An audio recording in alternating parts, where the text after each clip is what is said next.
Hey guys, welcome to Pep Coding. In today's lecture, we are going to deal with the problem queue to stack adapter pop efficient. Okay, so in the previous question, we have done the same question queue to stack adapter, but it was push efficient. Okay, so in the previous question, what we were doing, we were making our push function in the overtime complexity, but now we have to make our pop function in the overtime complexity. Okay, so see what we will be doing here.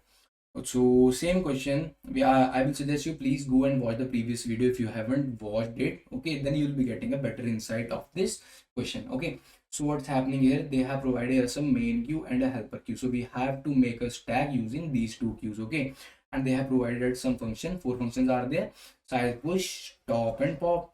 So in the size, we just have to return the size of the stack. In push, we have to just push the elements in the stack. Okay, you can see in the stack in the LIFO manner we have to push, and in the pop we have to return our data in the LIFO manner, and if something is not available we have to print stack underflow. Okay, and in the top we have to return data in LIFO manner. What is LIFO? Now you know, last in first out. The member, which is the element which is entering at the last, that have to be, you know, removed first. Okay, so in the size we just have to do what? We just have to return the size. Okay, so let's see what's going on this question. Okay, so they have provided us two queues, main queue and helper queue. Okay, let's imagine a stack. Okay, let's say it's an imaginary stack. Okay, so there are, how many functions are there? Push function, and then pop function, top function, and last was size function. Okay, so what's happening? We just have to work in the main queue. We just have to work majorly in the main queue only. Okay, what if now, let's say now my main queue is empty, I haven't added anything in the main queue and helper queue. Okay, now what if someone is calling size function? Okay, someone is calling size function right now, so I will be returning what? I will be returning the size of the main queue. Okay, what's the size of the main queue right now? It's 0, so it will return the value 0. Also the imaginary stack, my stack is 0 also, now nothing is present, so it will return 0. Fine. So now what we will be doing, you just see, let's talk about push function. What if I want to push something? Let's say, let's talk here. What if I say I want to push 10? Okay, what will be happening? I'm just going to push my 10 here normally. Okay, then what if my stack will be like this? Now I'm going to push 20, my stack will be like this, my main queue will be like this. Now I'm going to push what? 30, stack will be like this, main queue will be like this. Okay, so now let's talk about pop. Okay, so what's happening now? I have to make it pop efficient. Okay, so now I am popping my I'm calling my pop function. So if I am going to pop something, then I'm getting 10. But now what's going in previous, what we were using helper queue, but it was not in overtime complexity, but now it should be overtime. I just have to pop from main queue, and I want 30, but this is not happening like this. So what I will be doing, you just see what I'm going to do now. I'm going to manipulate my push function. Okay, how I'm going to do this? You just see here what I'm going to do. This was my main queue initially. So now I want to add, let's say 10. I'm going to add 10. Okay, now the size is 0. So what if I add 10? Okay, now if I want to pop something, I'm going to pop something, I will get 10. Okay, the topest element is 10, no problem. Okay, now my size is 1. Okay, now I want to push 20. Okay, 20 will be here, but my 20 will be entering here if I am pushing it normally.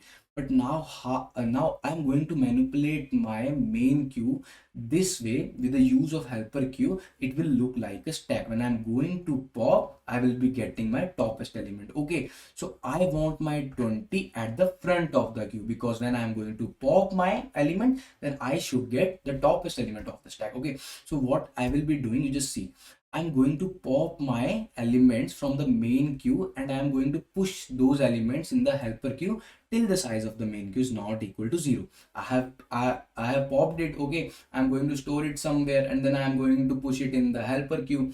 It was what? It was 10. Now after pushing it, after my main queues when my main queue size is equal to 0, then what I'm going to do, I'm going to push my 20 in the main queue. Then I have pushed my 20 here. After pushing, what I'll be doing, I'm going to refill my main queue from the helper queue. I'm going to pop from the helper queue till my helper queue size is not equal to 0. Then I'm going to push it back in the main queue. I have pushed it in the main queue. Now if I'm going to pop something, see, I'm getting 20 and 20 is at the top. This is how we are going to do this question. Okay, let's take another example. I'm going to push what? I'm going to push 30. My stack will be like this. No big problem. Fine. My stack will be this. I want to pop my 30 and I want my 30 at the very first position. So I'm going to do what? I'm going to pop my things, my elements from the main queue, and I am going to push them in the helper queue till their size is not equal to 0. Fine. See, now it's 10. Now when its size is 0, I am going to push my 30 in this main queue. I have pushed it here. After pushing, what I am going to do, I am going to pop from the helper queue. See, I have popped from the helper queue and I am going to push it in the main queue till my helper queue size is not equal to 0. If now someone is calling pop function, I am getting the front element. And in the top function, same we have to do. We just have to take the front element and we have to push it back with the help of push function. Okay, so let's see what's going on in this code. Okay, so if I want to return something, I'm going to return what? I'm going to return the size of my main queue. It's fine. So it's the size here. And in the push function, what I'm going to do, I'm going to do what? I'm going to do what? If my size of main queue, if size of the main queue, or queue size, let me write it first, size of the main queue is equal to 0, then I'm going to do what? I'm just going to normally push it in the main queue. So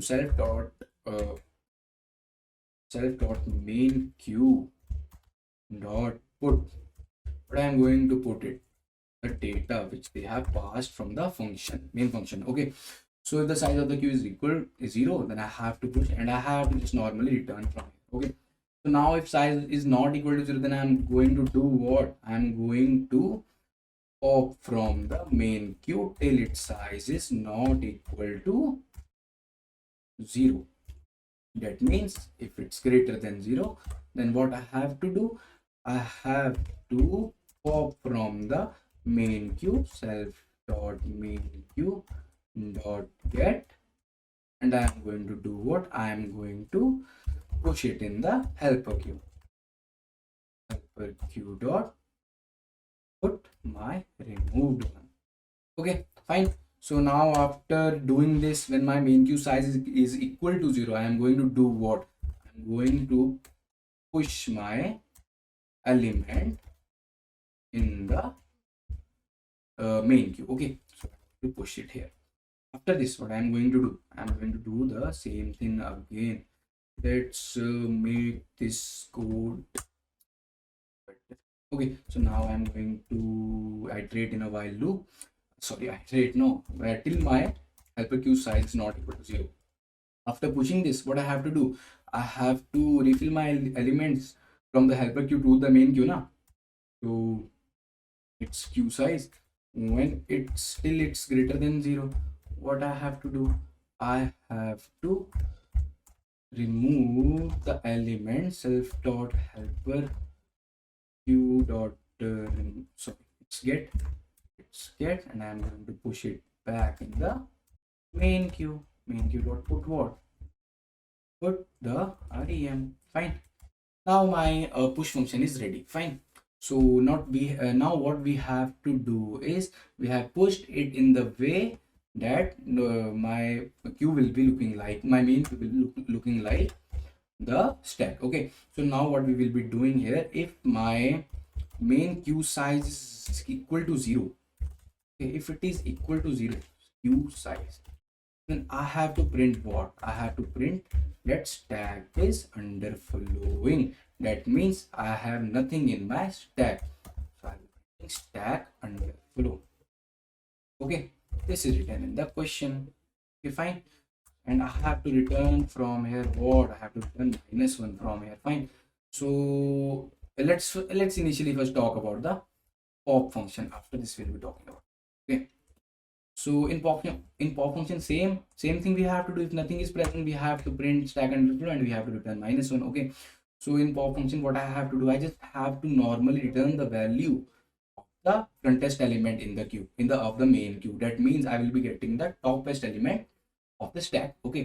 So how I'll be doing this, I'm going to take a variable remove, and I'm going to add something. What I am going to add something from the main queue, and I am going to just return my removed element. Fine. So my pop function will be like this. Okay, now what I have to do here, I just have to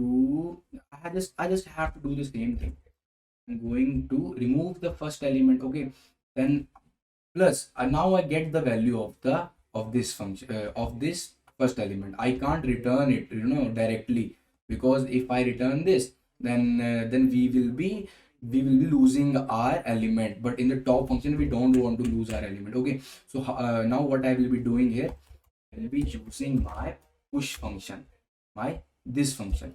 By the use of this function, my remove will be getting added in the first position again. Okay, now I think this is it. This should be it.